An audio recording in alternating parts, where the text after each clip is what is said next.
నమస్కారం వార్తలకు స్వాగతం. ముందుగా ముఖ్యాంశాలు.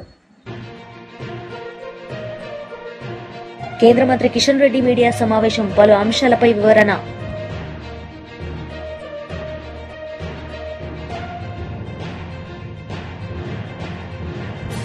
మాజీ మంత్రి అంబటి రాంబాబు మీడియా సమావేశం, పలు అంశాలపై వివరణ.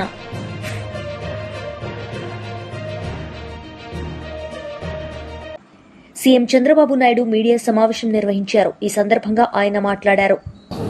అమరావతిని రీఆర్గనైజేషన్ యాక్ట్ లో చేరుస్తూ నెక్స్ట్ పార్లమెంట్ సెషన్ లో అమెండ్ చేస్తారు. రీఆర్గనైజేషన్ యాక్ట్ లో చేర్చమని కాదు, రీఆర్గనైజేషన్ యాక్ట్ లో పెట్టింది హైదరాబాద్ ని కామన్ క్యాపిటల్ గా పెట్టారు. 10 ఏళ్ళు అయిపోయింది, ఇప్పుడు ఏది క్యాపిటల్ లేదు. కాబట్టి అమరావతి ఇంత ముందు అనౌన్స్ చేశారు, ఇప్పుడు అమెండ్మెంట్ చేసి నోటిఫై చేయమంటున్నాం. అదర్వైజ్ ఎప్పటికీ ఎక్కడ చేయాలి చేయమని చెప్పి request. Sir, if you can throw light on your visit to Delhi, especially your meeting with Rajnath Singh in the wake of the defence projects that you proposed from Andhra. No, I asked so many projects, 5 clusters I asked him. Sainik schools also, private schools, he is saying PPP model they are giving. 100 Sainik schools, PPP model. We asked him, already 4 are sanctioned from Andhra Pradesh. We will get some more. Anything else that you spoke to Rajnath Singh about, because you also congratulated him for Operation Sindoor? No, they have done extremely well. I congratulate him. Our defence played a major role under the leadership of Prime Minister and also execution by Rajnath Singh as Defence Minister. With they have done with the precision and perfection. Sir, but this Operation Sindoor also exposed us to a lot of diplomatic challenges. No diplomatic challenges. What is the problem? No, anybody, I am asking you, can you support terrorism? If world has watched terrorism, we are fighting against terrorism. Not only terrorism, any violence, any kind, either extremism or rowdyism or economic terrorism, country cannot bear it. Terrorist activities, any form, all of us has to condemn. Otherwise, what is the safety for you to sit here? I am asking you. You want that life? Any civilized world? We are living in a civilized world. Civilized world cannot tolerate terrorist activity or terrorism for that matter. So my next question is on the tolerance rate.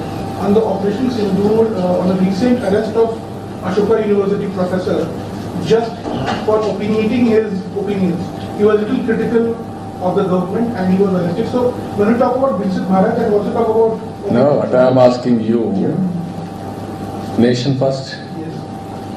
By sitting in the nation, you can talk. You cannot talk other countries or praising other countries. What is that? I am asking you. Democracy, democracy.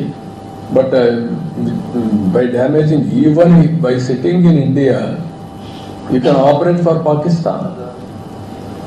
Is it right? Some people are operating. Yesterday you have seen some YouTube.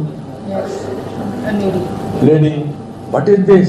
You are, democracy means not a freelancer to damage the nation. Everybody should have a restraint. You can contribute. One side, defense people are killing. Some places, innocent people, I have seen. They told me, I received the dead body. I have seen eyewitness. I spoke to him. Within 2 minutes, before his eyes, they killed them. Is it right? So all of you have to think, if you are in that position, how you are behaving. That is important. Yes, entire country is totally boiled. All of us have to understand this. Sentiment of the people and security of the common man. Even defense at the cost of countries expended. We are all spending so much of money. Why we are spending money? To protect ourselves, our nation. Sir, so one thing that the Prime Minister said is the way in which indigenous defence equipments have come to the fore. As a state which is also looking at making its development path forward, and also contribute towards Viksit Bharat. Do you think that indigenous procuring of equipment from India is going to be important in the coming times? No, 100% we need indigenous equipment with the latest technologies. That is order of the day. That is where PM made a program, Make in India, Made in India, that helped us. Or otherwise, other technologies are vulnerable, always. Your own technology, always you will have your own USP. And also total protocol under our control. So you spoke about the green energy corridor.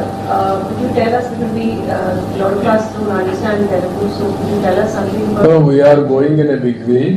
PM has given a BRS leader Dasoju Shravan Kumar media సమావేశం నిర్వహించారు. ఈ సందర్భంగా ఆయన మాట్లాడారు.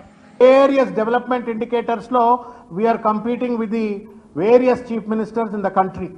కానీ రేవంత్ రెడ్డి గారు విచ్చలవిడి దోపిడిలో అవినీతిలో ఇవాళ పోటీ పడుతూ రాష్ట్రాన్ని ఎల్లలు దాటిపోయి ఇవాళ జాతీయ స్థాయిలో ఇవాళ పెద్ద పేరు తెచ్చుకున్నాడు. ఆ పెద్ద పేరు ఏందా అంటే ఇవాళ యంగ్ ఇండియా నేషనల్ హెరాల్డ్ కేసుల్లో ఆయన కూడా ఈ అవినీతికి పాల్పడ్డాడు అని చెప్పని ఇవాళ ఛార్జ్ షీట్లో ఆయన పేరు రావటం, ఇది పూర్తిగా కూడా తెలంగాణ సమాజానికి, తెలంగాణ ప్రభుత్వానికి, సభ్య సమాజానికి సిగ్గుచేటైనటువంటి ఒక విషయం అని చెప్పని ఈ సందర్భంగా బీఆర్ఎస్ పార్టీ తరఫు నుండి మేము తెలియజేస్తా ఉన్నాం.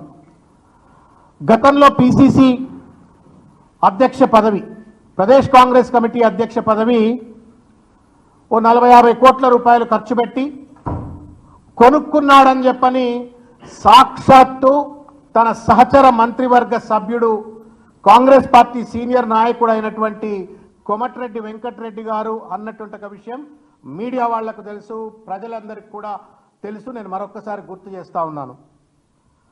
అయితే కోమటిరెడ్డి వెంకటరెడ్డి గారు అన్నటువంటిది నిజము అని చెప్పని వాళ్ళ నేషనల్ హెరాల్డ్ కేసులో ఈ ఛార్జ్ షీట్లో ప్రూవ్ అయిపోయింది.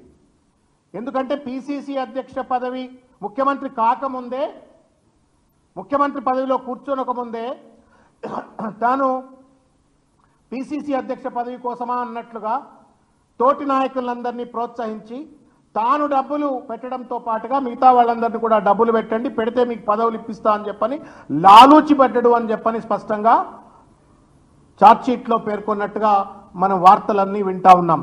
అంటే కోమటిరెడ్డి వెంకటరెడ్డి గారు ఆ రోజు ఏదైతే 40-50 కోట్లు పెట్టి పిసిసి అధ్యక్ష పదవి కొనుక్కున్నాడు అన్నాడో, విహెచ్ గారు లాంటి వాళ్ళు కూడా ఈ మాట అన్నటువంటి ఒక విషయం నాకు గుర్తుంది. ఇవన్నీ కూడా మరొక్కసారి వాళ్ళ నేషనల్ హెరాల్డ్ కేసులో ఎన్ఫోర్స్మెంట్ డైరెక్టరేట్ వేసినటువంటి ఒక ఛార్జ్ షీట్ ద్వారా ఇవన్నీ కూడా ప్రూవ్ అవుతున్నాయి. దీనికి రేవంత్ రెడ్డి గారు ఏం సమాధానం చెప్తారు?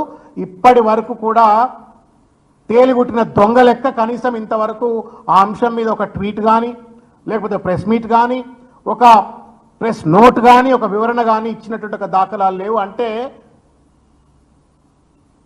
ఈడీ వేసినటువంటి ఒక ఛార్జ్ షీట్లో పొందుపరచబడిన అంశాలని రేవంత్ రెడ్డి ఒప్పుకున్నట్టుగానే భావించవలసి వస్తున్నట్టు ఒక విషయాన్ని తెలియజేస్తా ఉన్నాం. రెండో విషయం ఏంటంటే, ఒక విషయం నేను మీడియా మిత్రులను కూడా దయచేసి, మీడియా మిత్రులను ఈ కార్యక్రమాన్ని చూస్తున్నటువంటి ఒక తెలంగాణ సమాజాన్ని కూడా దయచేసి లోతుగా ఆలోచించాలని చెప్పని నేను కోరుతా ఉన్నా. ఒకవేళ సాక్షాత్తు ఈ రాష్ట్రానికి పెద్ద ముఖ్యమంత్రి, మనందరికీ పెద్ద కుర్చీలో కూర్చున్నటువంటి ఒక వ్యక్తి, రాజ్యాంగబద్ధమైనటువంటి ఒక పదవిలో కూర్చున్న వ్యక్తి, భారత రాజ్యాంగం మీద ప్రమాణం చేసి అవినీతి రహితంగా అందరికీ ఆదర్శవంతంగా పరిపాలన అందిస్తా అని చెప్పని కుర్చీలో కూర్చున్నటువంటి ఒక వ్యక్తి గతంలో ఓటుకు నోటు దొంగ కావచ్చు, భూ సెటిల్మెంట్లు కావచ్చు, ఆర్టీఐ సెటిల్మెంట్లు కావచ్చు, ఇవన్నీ పక్కకు పెట్టిన తర్వాత భారత రాజ్యాంగం మీద ప్రమాణం చేసి కూర్చున్న తర్వాత ఆ వ్యక్తి ఒకవేళ లంచగొండి అని చెప్పని తేలిన తర్వాత మీరు చెప్పండి, ఆయన కింద పనిచేసేటువంటి ఒక ఐఏఎస్లు కానీ, ఐపీఎస్లు కానీ, సెక్రటరీలు కానీ, సెక్రటేరియట్లో పనిచేసే ఉద్యోగస్తులు కానీ ఆయనకేమైనా గౌరవం ఇస్తారా? మా నాయకుడే ఇంత పెద్ద దోపిడిదారు అయినప్పుడు, ఇంత పెద్ద లంచగొండ అయినప్పుడు మేము లంచాలకు పాల్పడితే మాకొచ్చే నష్టమైంది అని చెప్పని ఒకవేళ ఐఏఎస్లు, ఐపీఎస్లు లేకపోతే సెక్రటేరియట్లో ఉన్నటువంటి ఒక ఉద్యోగస్తులు, ప్రభుత్వంలో ఉన్న ఉద్యోగస్తులు అనుకున్నట్టయితే రాష్ట్రం ఏ స్థాయికి దివాలా తీసిపోతుంది, ఎంత దుర్మార్గంగా దిగజారిపోతుందో ఒక్కసారి మీడియా సోదరులు కావచ్చు, ఈ కార్యక్రమాన్ని చూస్తున్న ప్రజలు కావచ్చు, దయచేసి ఆలోచించాలని చెప్పని, లోతుగా విశ్లేషించాలని చెప్పని నేను విజ్ఞప్తి చేస్తూ ఉన్నాను. మనం అందరం గుడికి పోతాం, మనమందరము పవిత్రంగా భావిస్తూ గుడికి పోతాం. ఆ గర్భగుడిలో ప్రవేశించేటువంటి ఒక అధికారం ఒకే వ్యక్తికి ఉంటుంది. ఒకవేళ ఆ గర్భగుడిలో పోయేటువంటి ఒక వ్యక్తి తప్పుడు పనులు చేసినట్టయితే ఎంతైతే అపవిత్రంగా ఫీల్ అవుతామో, ఎంతైతే బాధపడతామో, ఎంతైతే ఆ గుడికి పోవడం బంద్ చేస్తామో, అట్లాగే ఇవాళ అంతకంటే మాజీ మంత్రి అంబటి రాంబాబు మీడియా సమావేశం నిర్వహించారు. ఈ సందర్భంగా ఆయన మాట్లాడారు. ఒక టీమ్గా వచ్చి ఉప్పుతోళ్ల హరికృష్ణని, అదేవిధంగా చల్లా ప్రేమ్ కుమార్ని, ఇద్దరిని కూడా లోపలికి వెళ్ళి పరామర్శించి జరిగిన విషయాలు తెలుసుకొని మీడియా ముందుకు రావటం జరిగింది. చాలా దురదృష్టం,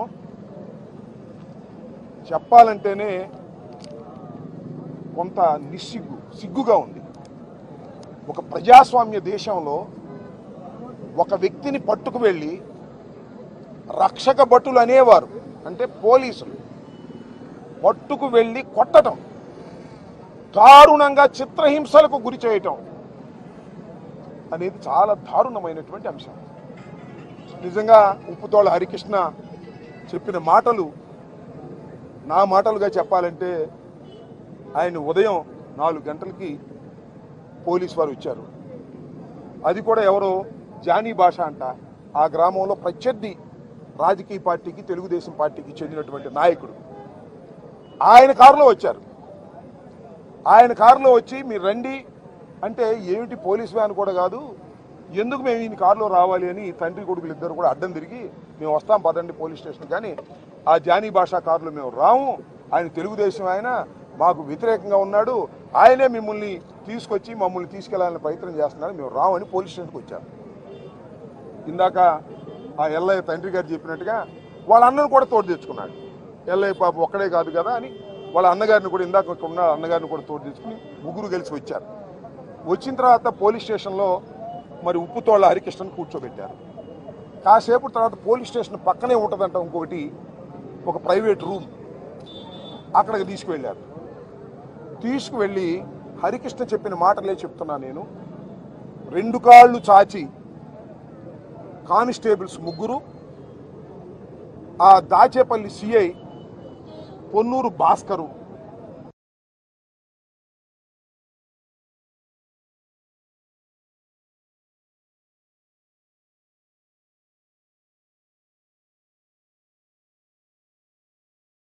వచ్చి ఆ 2 కాళ్ళ మోకాళ్ళ మీద నిలబడి ముఖం మీద కొట్టడం. What is this? ఏం చేశాడు ఆయన? అతను ఏం ఘోరం చేశాడు? వైఎస్ఆర్ కాంగ్రెస్ పార్టీలో ఉన్నాడు, అయితే పోలీసులు ఏదైనా ఉంటే కేసు పెట్టండి. పెట్టారుగా 307 అంటే 109 బిఎన్ఎస్ పెట్టారు. అంటే మనిషిని చంపబోయాడని ఓ ఫాల్స్ కేసు పెట్టారు. మరి కొట్టడం ఏంటి? ఒక మనిషి ఇట్లా కొట్టడం ధర్మమేనా? అసలు ఆ సిఐ గారి పద్ధతి ఏంటి? This is the second time. Krishnaveni అనే ఆయన పట్టుకొచ్చి హైదరాబాద్లో పట్టుకొచ్చి రాత్రి 12-1 గంటకి ఆమెని ఇంటర్వ్యూ చేశాడు, ఇంట్రాగేషన్ చేశాడు. అదే విషయం మ్యాజిస్ట్రేట్ గారికి చెప్పింది. ఆమె చెబితే నోటీస్ ఇచ్చారు మ్యాజిస్ట్రేట్ గారు. మళ్ళీ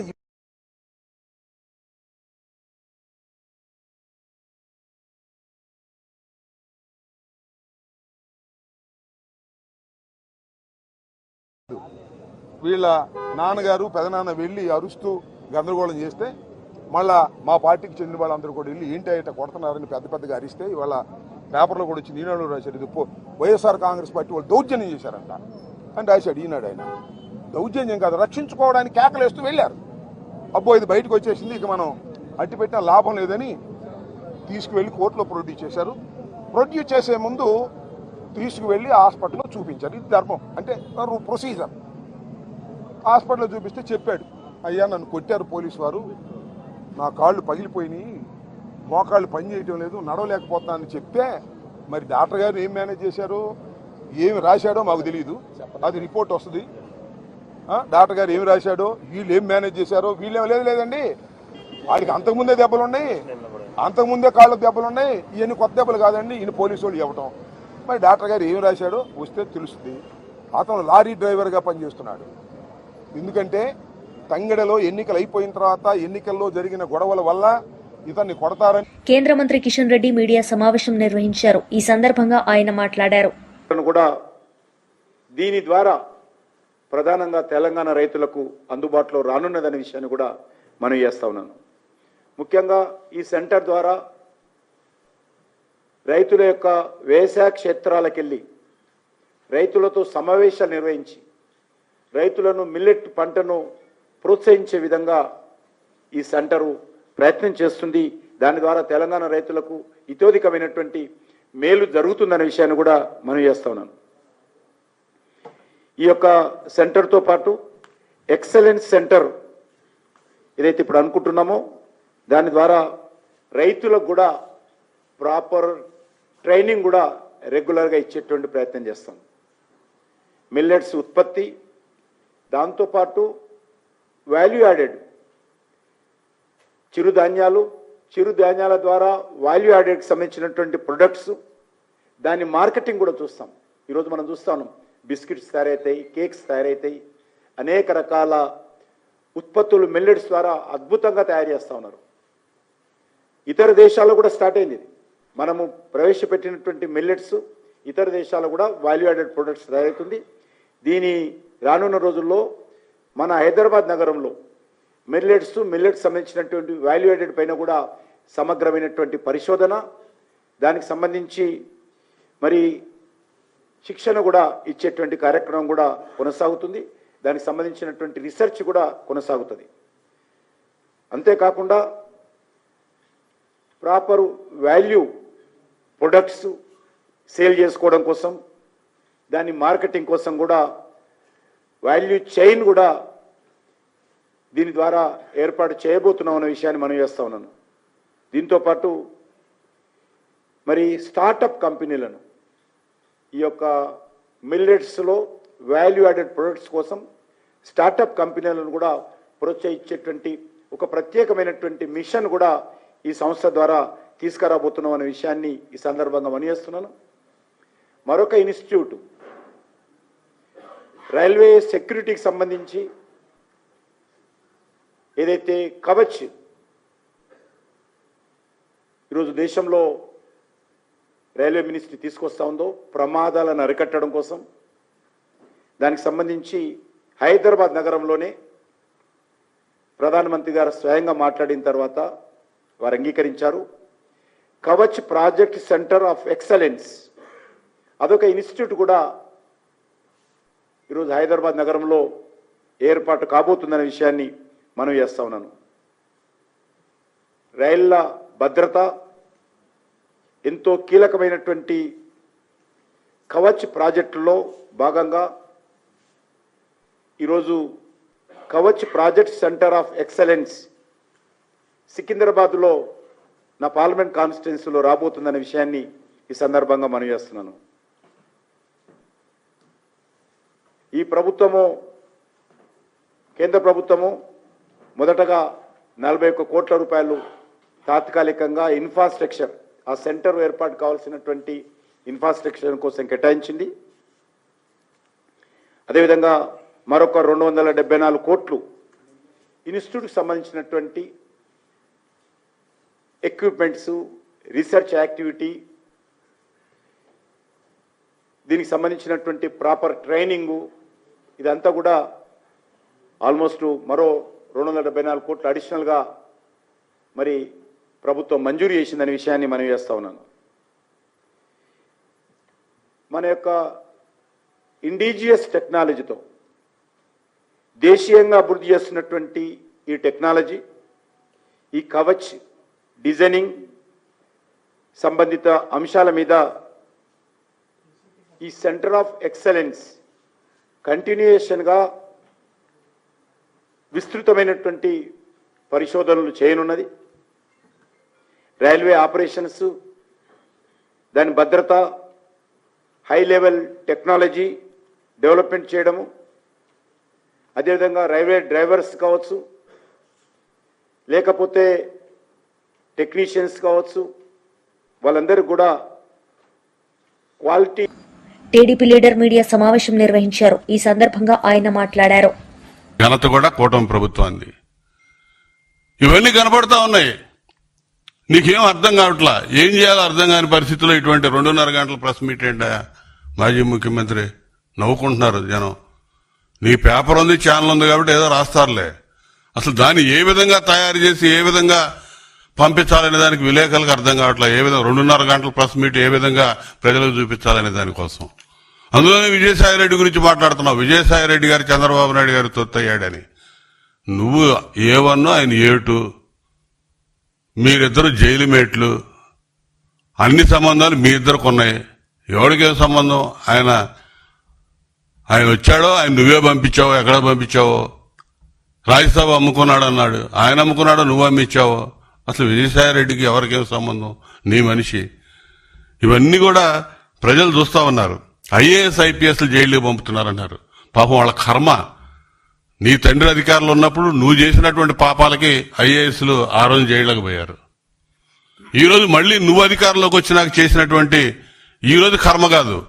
ఈ రోజు వాళ్ళు అహంభావంతో కావాలని చేసుకున్నటువంటి పరిస్థితులు ఇవన్నీ కూడా. బుద్ధుందా ఎవడకన్నా? లక్షలాది మంది నిరుద్యోగుల జీవితాలతో APPSC గ్రూప్ 1 ఎగ్జామ్స్ హాయ్లాండ్ లో దిద్దిస్తాడా పేపర్లో? IPS ఆఫీసర్ బుద్ధుందా? జైల్లో ఉన్నాడంటే ఇక సమర్థిస్తావా? సిగ్గు. నీ మాటనే కదా వాడు చేసింది. ఎవరి జీవితాలతో ఆడుకుంటారు మీరు? ఆ కేసులో జైల్లో ఉన్నాడు. చత్వాని ఒక మహిళని ముంబై నుంచి తీసుకొచ్చి 2 నెలలు జైలుకు పంపించినటువంటి, అకారణంగా కేసులు పెట్టి జైలుకు పంపించిన దానికి జైల్లో ఉన్నాడు. నిరుద్యోగులకు సంబంధించి వాళ్ళ జీవితాలతో ఆటలాడుకున్నందుకు జైల్లో ఉన్నాడు. నీ మాట మీద నీకు దోచిపెట్టడానికి సహకరించినటువంటి IASలు IPSలు ఇంకో రకంగా జైల్లో ఉన్నారు. వీటన్నిటికి నువ్వు కూడా బాధ్యుడివి. ఇవన్నీ వదిలేసి మీడియా ముందుకు వచ్చాను కదా అని చెప్పి ఏదో చెప్పాలి ప్రజలకి, నేను ఉన్నాను, ఎక్కడ పోలేదని కనపడాలని. అసలు ఎక్కడ ఉంటున్నావు నువ్వు? ఆంధ్రప్రదేశ్ వదిలిపెట్టి నువ్వు బెంగళూరు టూర్ చేసుకుంటా కూర్చొని ఏం చేయాలో అర్థం కాని పరిస్థితిలో ఉన్నటువంటి నీకు ఇలా ప్రజలు నమ్మే పరిస్థితి లేదు.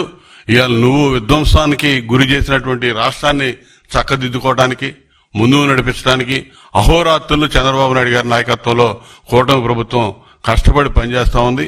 ఖచ్చితంగా నువ్వు వైఎస్ఆర్సీపీ లీడర్ మీడియా సమావేశం నిర్వహించారు. ఈ సందర్భంగా ఆయన మాట్లాడారు.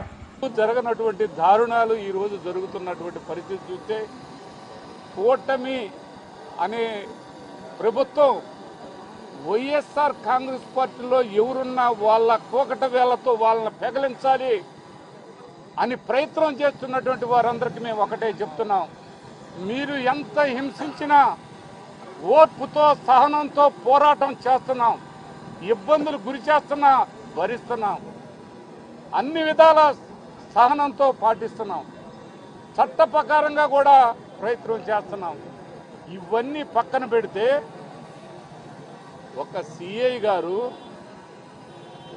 ప్రజల్ని కాపాడాల్సినటువంటి పరిస్థితుల్లో ఉన్న ఆ డిపార్ట్మెంట్ మీద ప్రజలకి నమ్మకం అనేది లేకుండా ప్రజల్ని చిత్రహింసలు చేయటమే భాగంగా ఈ CI గారు తీసుకొస్తుంటే ఆ అబ్బాయిని కాళ్ళు పడుగ్గా సాపించి కొట్టినంతసేపు కొట్టి ఆయనకు అలుపు వచ్చి ఈ 2 కాళ్ళ మీద నిలబడి బూట్ కాళ్ళతోటి తొక్కుతూ ఉంటే సార్ కాళ్ళు ఇరిగిపోయింది, సార్ కాళ్ళు ఇరిగిపోయింది సారా అని ఏడుస్తూ ఉంటే పైశాచిక ఆనందంతో ఇప్పుడు నేను వీళ్ళందరూ ముందు వచ్చారు, నా వెనక్గా ఉన్నారు, అక్కడ చెప్పుకోలేని కాడ కూడా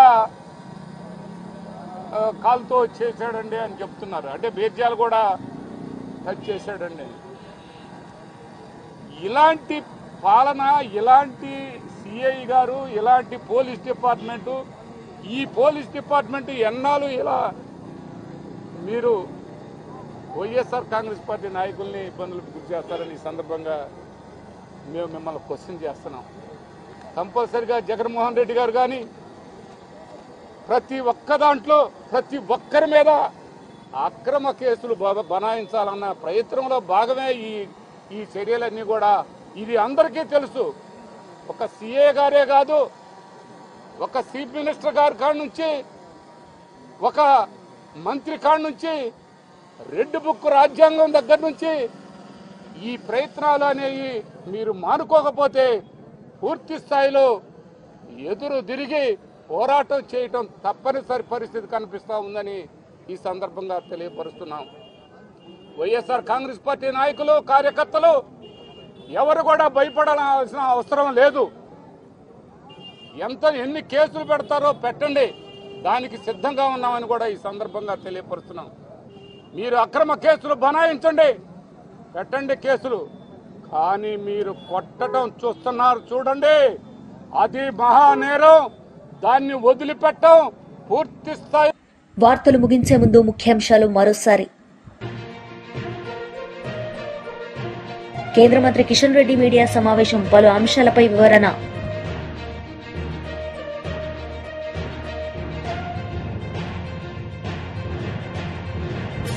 మాజీ మంత్రి అంబటి రాంబాబు మీడియా సమావేశం, పలు అంశాలపై వివరణ.